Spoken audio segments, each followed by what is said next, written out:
강령 마지막인 성도의 견인을 저희들이 나누려고 합니다. 하나님 오늘 말씀 잘 이해할 수 있도록 도와주시고 성경의 진리가 이렇게 우리의 신앙의 선배들을 통해서 잘 정리되게 하시고 또 이 정리된 교리적 지식을 통해서 우리의 믿음이 더욱더 성장하고 더욱더 견고해지며 분명해지게 하시고 또 이렇게 깨닫고 알게 된 이 말씀을 가지고 다른 지체들을 돕고 또 그들을 성장시킬 수 있는데 저희들을 사용하여 주시옵소서. 주님의 성령께서 오늘 말씀 가운데 큰 은혜 주셔서 우리의 마음속에서 큰 즐거움과 또 주를 알아가는 기쁨을 허락하여 주시옵소서. 예수 그리스도의 이름으로 간절히 기도합니다. 아멘. 자, 복습 한번 해볼까요? 칼빈의 5대 강령, 자, 5가지 튤립으로 외우면 쉽다고 했는데 제일 첫 번째가 뭡니까? T. 다들 처음 듣는 것처럼 고개 숙이지 마시고 T, total depravity 해서 전적인 타락이다, 전적인 부패다, 그죠? 인간은 모든 면에서, 모든 부분에서 하나님을 반역한 이후 부패하고 타락했다, 그런 말이고, 두 번째가 뭡니까? U가 unconditional election, 무조건적인 선택. 하나님께서 우리를 구원하시기로 택하신 것은 조건 없는, 우리에게 있는 선행이나 우리가 또 믿을 것을 아시고 택하신 그런 게 아니라 하나님의 전적인 주권과 은혜로 무조건적으로 조건 없이 선택하셨다. TUL이 뭐죠?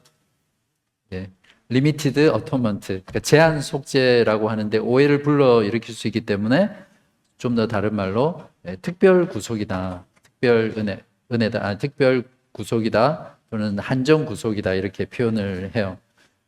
그래서 이거는 예수님께서 택한 자들만을 위해서 죽으셨다.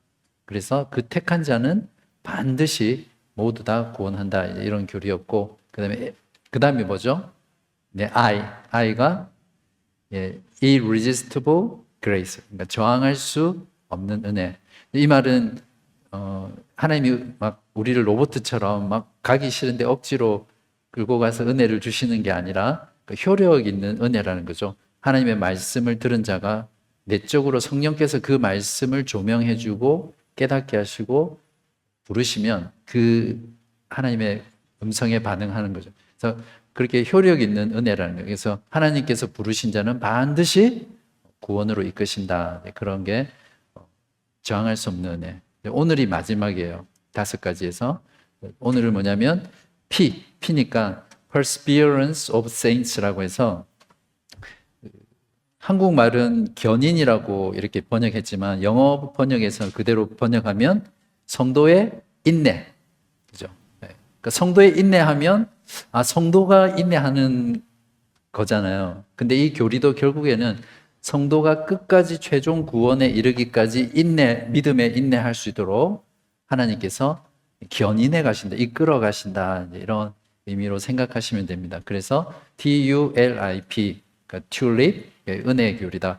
근데 이 칼빈의 5대 강령은 칼빈의 모든 신학을 다 포함하는 게 아니라 구원에 관한 교리예요. 그러니까 구원에 관한 5가지 교리죠. 근데 이것을 전부 다 보면 결국 하나님의 은혜라는 것에 수렴하기 때문에 종교개혁의 5대 은혜 교리다, 이렇게 부릅니다. 그러니까 이미 아시는 건데 이런 용어들은 좀 생소할 수가 있어요. 견인이라는 거. 자, 이걸 다른 말로 영원한 안전교리다, 이렇게 표현해요. 이 안전이라는 개념이 참 중요하거든요. 안전. 자, 한 번 구원은 영원한 구원이다. 들어보셨죠? 이 교리를 말해요. 하나님께서 믿음 주셔서 한 번 구원하신 자는 중간에서, 이게 오늘 실족한다 나왔지만 실족해서 믿음을 버리고 교회를 떠나고 하나님을 떠나지 않는다는 거예요. 반드시 구원한 자는 끝까지 최후 구원까지 이끌고 간다는 거예요. 열심히 신앙생활 하다가 마지막 임종 순간에 하나님을 거부할 수 있잖아요.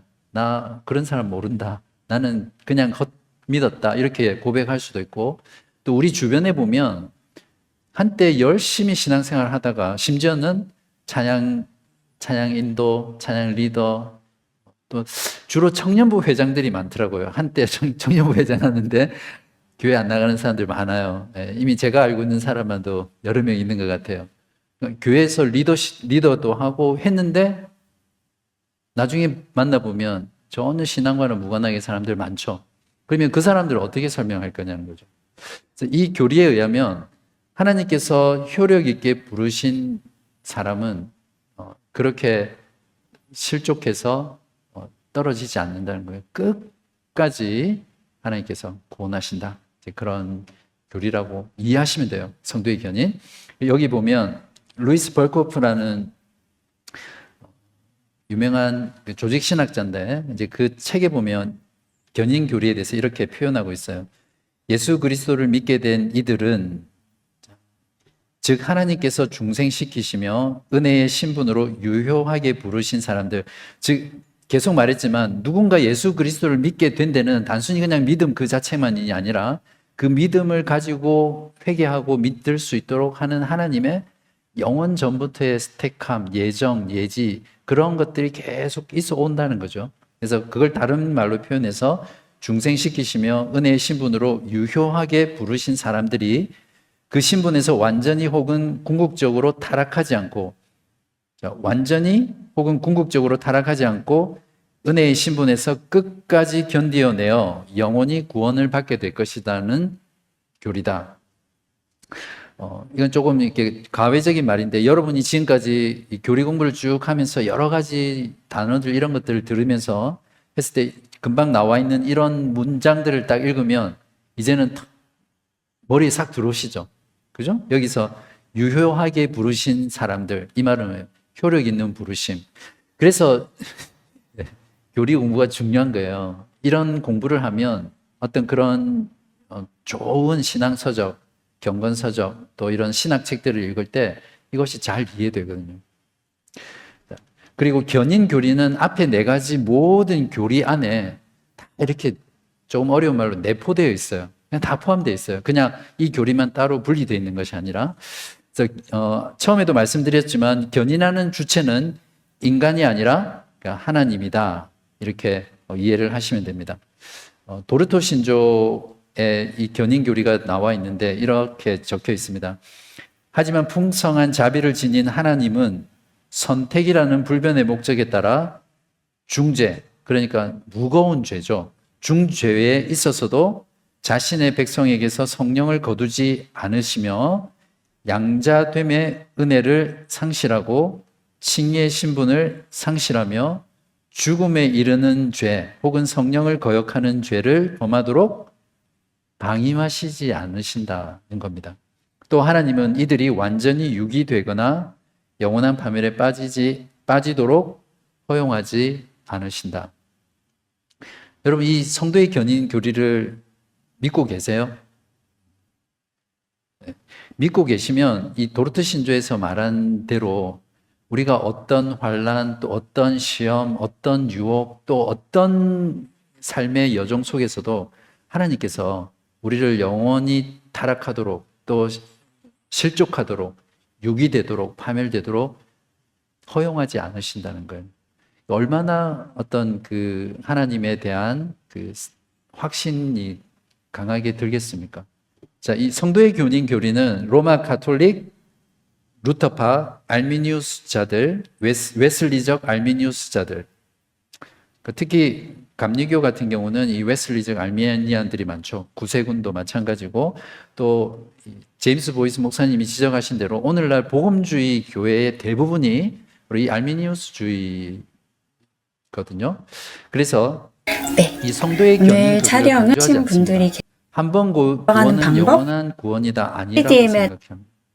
분명히 신자도 열심히 신앙생활을 하지 않으면 신앙에서 떨어질 수 있다는 거예요. 그래서 늘 조심해야 된다. 그러니까 얼핏 들으면 신앙생활하는 사람들에게는 굉장히 어떤 자극이 되고 우리가 신앙생활하다 보면 잘못하면 신앙에서 떨어질 수 있다. 그러니까 두렵잖아요. 그래서 늘 자기를 주의하고 경책하고 경성하면서 열심히 신앙생활을 하게 만드는 교리 같아요. 근데 실제로 보면 그렇지 않아요. 아무튼 오직 개혁파 신앙만이 성도의 견인을 합당하게 주장합니다. 자, 여기서 우리가 견인 교리에 대한 어떤 일반적인 오해들이 있는데 그것을 좀 몇 개 다루어야 되거든요. 자, 견인이라고 하면 이제 안전교리라고 했는데, 그러면 우리가 뭘 해도 어떻게 살아도 하나님께서 끝까지 최종 구원까지 이끄실 거니까 사람이 게을러질 수 있잖아요. 나태해질 수 있고, 그냥 마음대로 살 수 있잖아요. 이제 사람들이 그렇게 생각하는 거죠. 그래서 이 견인 교리를 좀 반대하는 부류들이 있는데, 자, 여기서 견인이라는 것은 그리스도인들이 단지 그리스도인이라는 이유만으로 영적인 위험을 다 면제받는다. 이런 뜻이 아니라는 겁니다. 그러니까 견인은 어떤 영적인 위험에서도 우리를 안전으로 이끈다는 교리지 그 위험 자체를 제거해 준다는 이런 말은 아닙니다. 오히려 예수를 참되게 믿는 사람들의 경우에는 세상과 마귀 그리고 자기 자신이라는 이 세 가지 종류의 원수, 대적자들에게 더 강한 공격을 받고 늘 삶 가운데 이런 영적인 전투를 벌이는 자들이에요. 그러니까 견인교리라는 것은 그 영적인 전투, 그 영적인 싸움이 아무리 치열하다 할지라도 하나님께서 끝까지 이끌어 주신다. 이런 교리라는 것을 우리가 이해를 해야 되고요. 두 번째 견인에 대한 어떤 잘못된 생각은 뭐냐면 그리스도인들이 단지 그리스도인이라는 이유만으로 언제나 죄에 빠지지 않도록 보호하신다는 말이 아닙니다. 이해되시죠? 우리가 그리스도인이라고 해서 하나님께서 견인해 주시니까 어떤 죄에도 빠지지 않는다. 그런 교리가 아니라는 거죠. 그리스도인들은 늘 죄를 짓죠. 신앙이 정말 좋은 사람도 죄를 짓습니다. 그런 경험이 있을지 모르겠는데, 저 사람이 저런 죄를 지었어? 이런 생각 혹시 주변에 그런 사람 있으셨어요? 여기 성경에 예가 있는데 노아도 술 취했죠. 노아도 술 취했고 벌거벗었어요. 아브라함도 성경에서 보면 우리가 이게 잘 깊이 있게 생각을 못할 수 있는데 가만히 따지고 보면 아브라함은 진짜 나쁜 놈이잖아요. 자기 살려고 자기 아내를 누이라고 속인 거예요. 이제 그 말은 결국 자기 아내를 그러니까 왕이지만 다른 사람한테 넘기는 거랑 마찬가지예요. 비겁하고 아내를 다른 사람에게 넘겨주는 것이고, 물론 어떤 학자들은 아브라함이 하나님의 약속을 어떻게든 성취하기 위해서 자기의 방법으로 그렇게 했다는 것도 있지만, 어느 쪽이 됐든 아브라함은 분명히 신실한 그리스도인이었지만 분명히 하나님 앞에서 큰 죄를 지은 사람이고, 다윗 같은 경우도 말할 수 없는 죄인이죠. 간음을 저질렀고 또 그 간음을 숨기기 위해서 그 밧세바의 남편 우리아를 살인 교사해서 죽게 만들었던 그런 그리고 나중에는 죽으니까 그 아내를 자기 걸로 삼았잖아요. 그러니까 이런 범죄는 지금도 이 세상에서 이렇게 찾아보기 힘든 범죄예요. 정말 파렴치한 범죄였죠. 그러니까 이 다윗조차도 예수 그리스도를 구약에서 가장 정확하게 예표하는 인물, 왕, 제사장 선지자에서 그 왕의 어떤 직분을 대표하는 그 다윗 왕, 그리고 예수님조차도 다윗의 후손으로 오실 만큼 하나님 앞에서 의롭다 인정받으시고 옳다 인정받은 그 다윗조차도 이렇게 범죄했던 사람이죠. 베드로는 예수님을 부인하고 저주까지 하면서, 차라리 어떻게 보면 가룟 유다가 더 낫죠. 근데 이 사도 베드로는 예수님을 그냥 모른다 한 게 아니라 나중엔 저주까지 하거든요. 그러니까 용서받은 죄인들이죠. 그러니까 견인이라는 교리는 그리스도인들이 죄에 빠지지 않는다라는 견인 교리가 아니라 그리스도인들이 죄에 빠지더라도 그 죄로 인해서 완전히 멸망하지 않도록 하나님께서 끝까지 이끌어 가신다라는 그런 교리입니다. 세 번째 오해는 이제 견인은 실제로 거듭나지 않고 단지 그리스도를 주로 고백하기만 하는 사람들도 안전하다는 뜻이 아닙니다.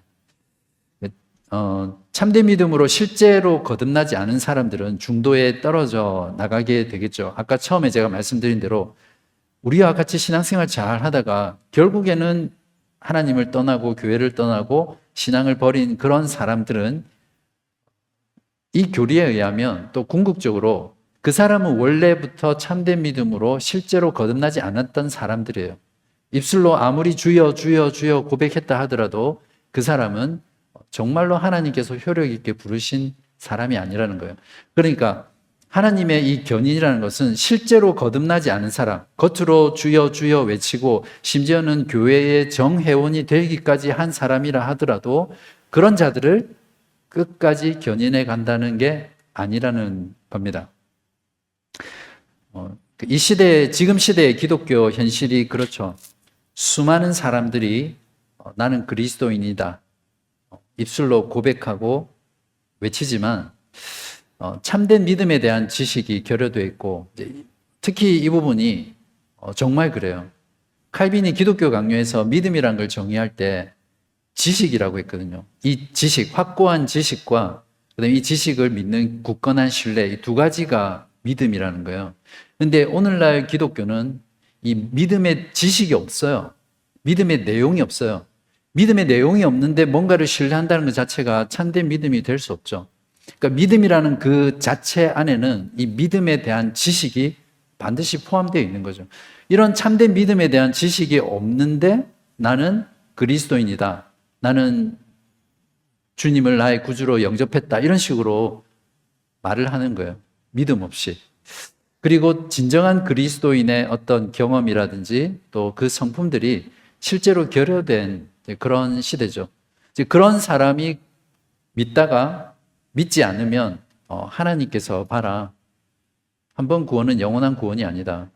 하나님께서 믿다가 자기가 열심히 하지 않으면 떨어질 수도 있다. 이렇게 주장하게 되는 거죠. 견인의 교리란 참된 믿음으로 실제로 거듭나지 않은 사람들도 하나님께서 최후 구원까지 끝까지 끌고 가지 않는다라는 것을 우리가 잘 이해해야 되겠습니다. 자, 웨스트민스터 신앙고백서 17장 1절에 보면 하나님께서 자기의 사랑하는 독생자 안에서 용납해 주시고 그의 성령으로서 효력 있게 부르시고 거룩하게 하신 자들은 은혜의 상태에서 전적으로 또는 최종적으로 타락할 수 없으며 마지막까지 그 상태에 꾸준히 인내하여 머물러 있게 되며 또한 영원히 구원받을 것이다.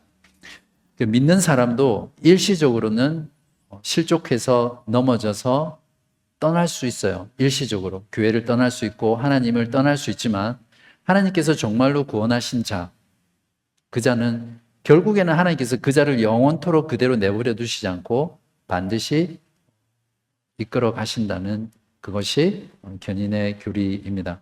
견인 교리에 대한 증명에 대해서 잠깐 다루고 싶은데요. 먼저 성경이 이 견인의 교리를 확고하게 증명하고 있습니다. 빌립보서 1장 6절에 보시면 너희 안에서 착한 일을 시작하신 이가 그리스도의 예수의 날까지 이루실 줄을 우리는 확신하노라.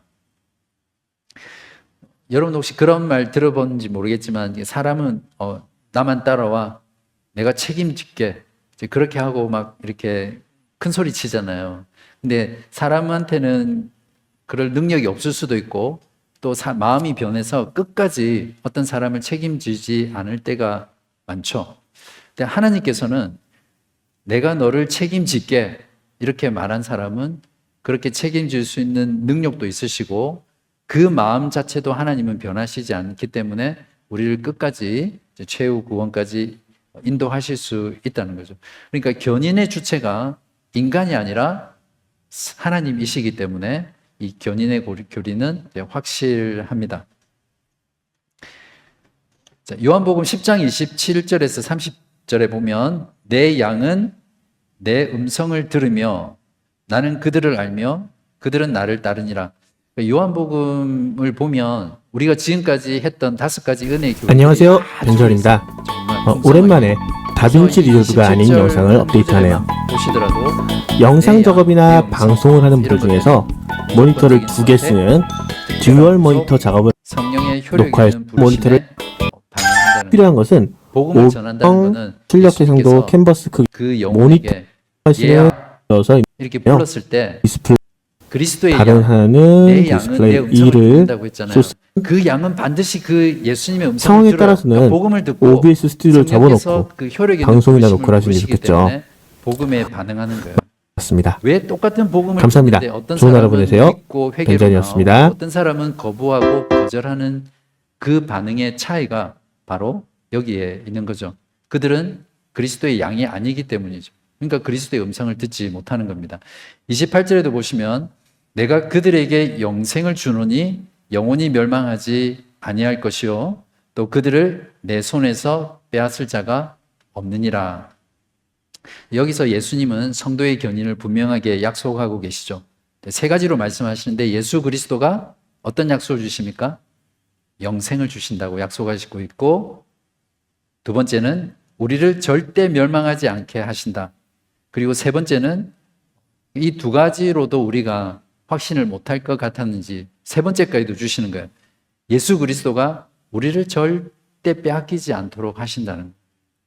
여러분 이 3가지 말고 더 필요하세요?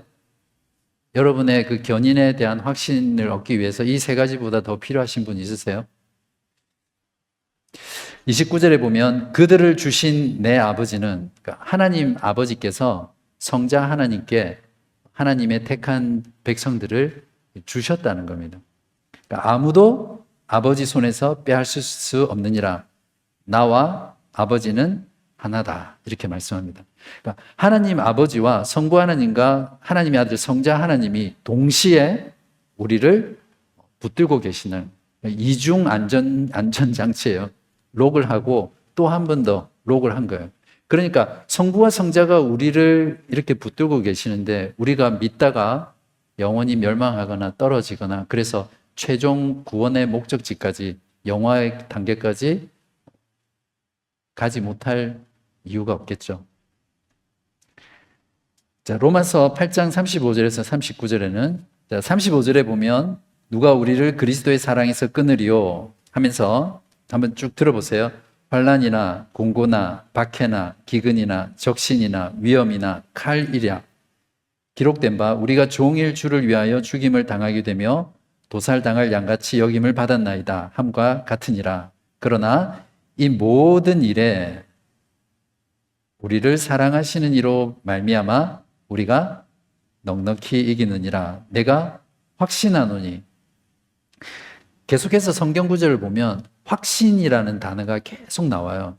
그러니까 믿음이라는 것 자체는 그 자체가 이미 확신을 내포하고 있어요.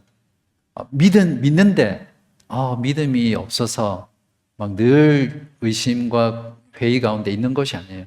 믿음이라는 그 자체가 하나님께서 성령을 통해서 우리에게 믿음을 주실 때는 이미 그 믿음 안에 이런 확고한 확실한 부분이 들어있는 거예요. 자, 내가 확신하노니 사망이나 생명이나 천사들이나 권세자들이나 현재일이나 장래일이나 능력이나 높음이나 깊음이나 다른 어떤 피조물이라도 우리를 우리 주 그리스도 예수 안에 있는 하나님의 사랑에서 끊을 수 없다. 여기 보면 최소한 17개의 구원의 장애물이 있지만 그 어떠한 것도 신자의 영원한 구원에 영향을 미칠 수 없다. 위협을 줄 수 없다. 그렇게 말씀하고 있어요. 이것보다 성도의 견인을 더 분명하게 확증해 주는 말씀이 없죠. 혹시 여러분 중에 이 17가지 말고 혹시 다른 어떤 위협을 받고 있는 거 있으세요? 여러분의 신앙생활 가운데 17가지 외에 그 외에 견인을 증가하는 여러 성구들이 있습니다.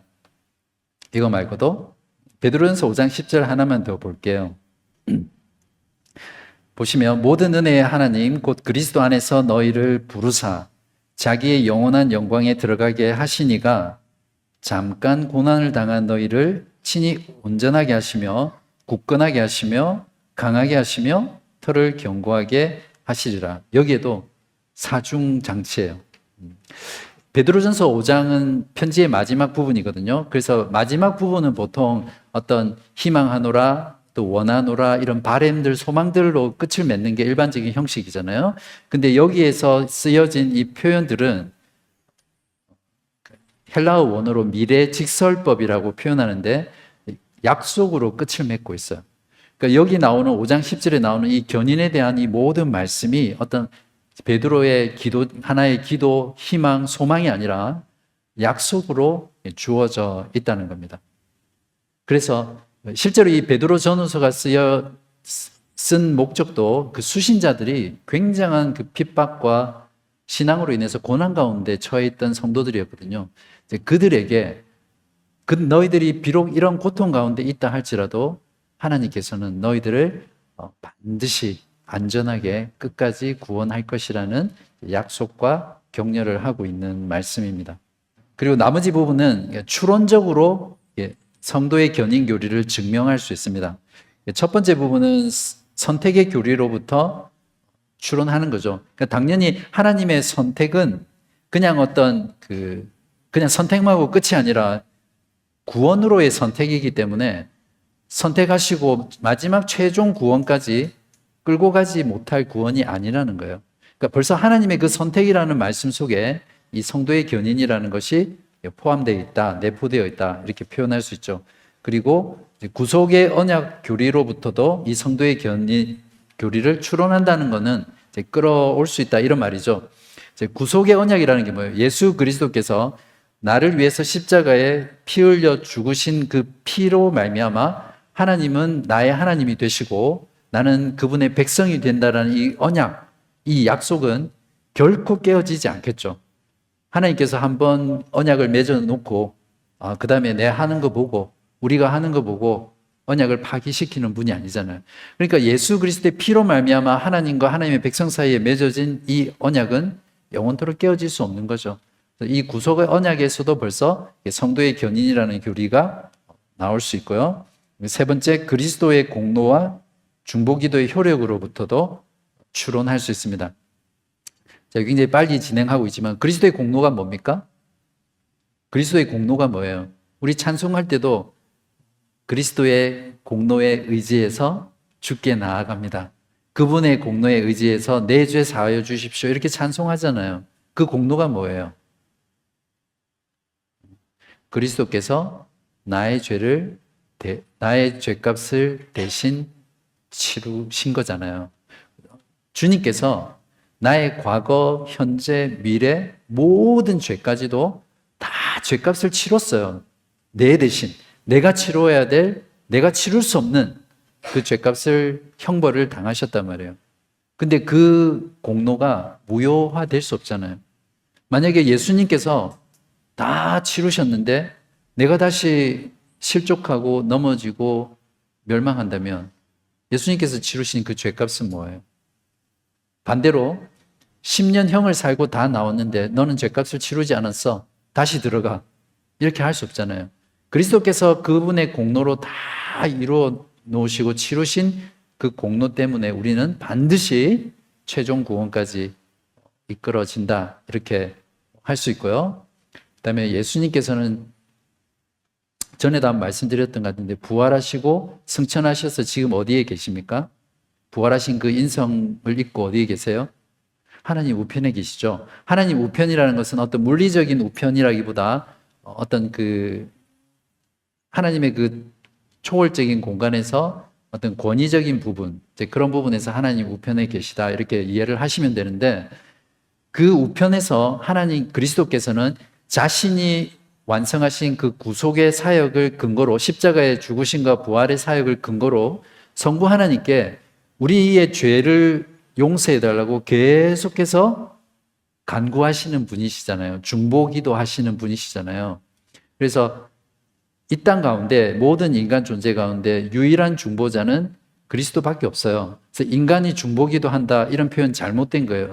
신학적으로는 틀린 표현이에요. 그냥 우리가 습관적으로 쓰긴 하지만 중보자는 사람과 인간 사이에 그리스도 한 분밖에 없어요. 그 중보자께서 그분의 십자가에 완성하신 사역을 근거로, 그분의 공로를 근거로 성부 하나님께 우리의 죄를 용서해 달라고 계속해서 중보기도 하시는 것이에요. 그래서 우리의 구원은 안전한 겁니다. 이것을 그리스도의 현재적 사역이다, 현재적 구속의 사역이다, 이렇게 불러요. 예수님께서 십자가에서 죽으시고 부활하신 것은 과거의 사역이죠. 이미 이루신 완성된 사역이에요. 과거의 사역. 근데 예수님께서는 부활하시고 승천하셔서 그분의 우편에 계시면서 지금도 하나님, 그리스도께서 죽으신 모든 하나님의 백성들을 위해서 중보기도 하시는, 그러니까 지금 현재적으로 그리스도는 우리의 구원을 위해서 일하시는 분이다라는 겁니다. 그리고 또 하나, 네 번째는 그리스도와의 신비적 연합으로부터 출현합니다. 참된 믿음으로 예수 그리스도를 믿는 자는 어떻게 되죠? 성령에 의해서 그리스도와 한 몸이 되죠. 그러면 그리스도와 한 몸으로 연합된 존재가 신앙생활하면서, 아니면 때로는 유혹에 빠져서 살다가 잘못하고, 아니면 믿음을 저버려서 그 몸에서 찢어져 나와서 분리될 수 있습니까? 한 몸이. 그럴 수 없죠. 그래서 참된 믿음으로 그리스도와 연합했다라는 그 사실 자체로부터 우리 성도의 견인을 끌어낼 수 있다는 겁니다. 자, 그리고 마지막으로 마음 안에서 성령의 사역으로부터 성도의 견인 교리를 이끌어낼 수 있습니다. 우리가 그리스도를 믿으면 우리 안에 성령이 내주하시죠. 근데 예수 그리스도를 믿고 성령이 내주하는 자, 그러니까 정확하게 말하면 성령으로 우리가 먼저 중생이 되죠. 그래서 우리 안에 성령이 내주하시는 자는 그 성령이 떠나지 않아요. 떠나지 않아요. 그걸 아셔야 돼요. 그래서 성령께서 우리 안에 영원토록 내주하시기 때문에 우리의 구원은 안전하다, 이렇게 분명하게 이야기할 수 있습니다. 그래서 우리가 찬양 가운데도 성령이여 내게 오시옵소서, 마치 성령이 떠나갔다가 다시 들어왔다가 떠나갔다가 들어왔다, 이런 표현의 찬양들은 다 교리적으로 잘못된 가사들이고 잘못된 찬양들이에요. 성령께서는 충만하지 않을 수는 있어도 우리 안에서, 우리에게서 떠나가셨다가 다시 들어오셨다가 그러시는 분이 아니라는 거예요. 자, 여섯 번째 부분은 숙제로 남겨놓도록 하겠습니다. 자, 이것으로 성도의 견인 교리를 다 마쳤는데요. 다음 시간에 마지막으로 그 성도의 견인 한 번 더 하면 칼빈의 5대 강령 교리가 끝나는데요. 여러분 어떠셨는지 모르겠어요. 이 성도의 견인 교리를 들으면서 어떠셨어요? 이 성도의 견인 교리는 결코 우리를 어떤 더 나태하거나 더 영적으로 게으르거나 교만하게 만들지 않아요. 하나님께서 끝까지 나를 구원을 책임지시니까 나는 아무렇게나 살아도 돼, 그럴 수 없어요. 오히려 하나님께서 어떠한 영적인 위협에도, 또 어떠한 죄 속 죄 가운데서도 나를 끝까지 이끄시고 최종 구원까지, 그리스도처럼 영화롭게 되는 그 순간까지 나를 지켜주시고 보호하시고 이끌어 가실 것이라는 이런 분명한 확신을 우리 마음 가운데 깊이 새기고 있으면 우리가 이 땅을 살아가는 모든 삶 속에서 그분께 더 감사할 수 있고요. 특히 여러분이 살다 보면 여러 가지 시험과 환난, 유혹에 빠지게 되잖아요. 그죠? 그럴 때 이 교리를 다시 한번 기억하고 생각할 때마다 위로받고, 그래, 하나님께서 나를 이렇게 이끄시는데 내가 다시 일어나야지, 또 새로워져야지, 이 죄에서 떨치고 일어나야지, 이런 마음으로 더 하나님께 온전히 나아갈 수 있게 하는 교리예요. 그래서 이런 교리가 여러분에게도, 여러분의 신앙생활에도 정말 효과적으로 역사하기를 주님의 이름으로 간절히 기도합니다. 하나님 아버지 감사합니다. 오늘 성도의 견인 교리를 통해서 또 한 번 하나님의 은혜와 사랑과 또 그 약속이 얼마나 신실한 것인지를 깨닫게 됩니다. 하나님 아버지, 우리가 이 땅을 살아가면서 우리는 너무나 연약하고 또 무능한 존재여서 늘 하나님 앞에서는 부족한 모습으로 또 죄 가운데 빠져 살고 하나님이 아니라 세상의 것들을 추구하며 방황할 때가 너무나 많습니다. 그러나 그러한 모습들을 보면서 무조건 절망하지 않게 하여 주시고 그러한 절망 가운데서도 끝까지 하나님께서 이끌어 가실 것이라는 그 소망 가운데 우리의 삶을 돌아보며 하나님의 이끄시는 그 복된 삶으로 나아갈 수 있도록 하나님 아버지 도와주시옵소서. 혹시 오늘 이 자리에 믿음이 흔들리고 또 신앙의 회의가 찾아오며 또 자신을 바라보면서 구원의 확신을 잃어가는 성도님들 계시다면 오늘 이 말씀 붙잡고 다시 구원의 확신을 가지게 해주시고 하나님의 크신 은혜와 사랑이 무엇인지를 더 깊고 선명하게 깨닫게 하셔서 다시 한번 신앙의 확신과 구원의 기쁨과 감격을 회복하는 복된 성도님들 되게 하여 주시옵소서. 오늘 우리 가운데 말씀하여 주신 하나님께 감사와 찬송을 드리며 예수 그리스도의 이름으로 간절히 기도합니다. 아멘.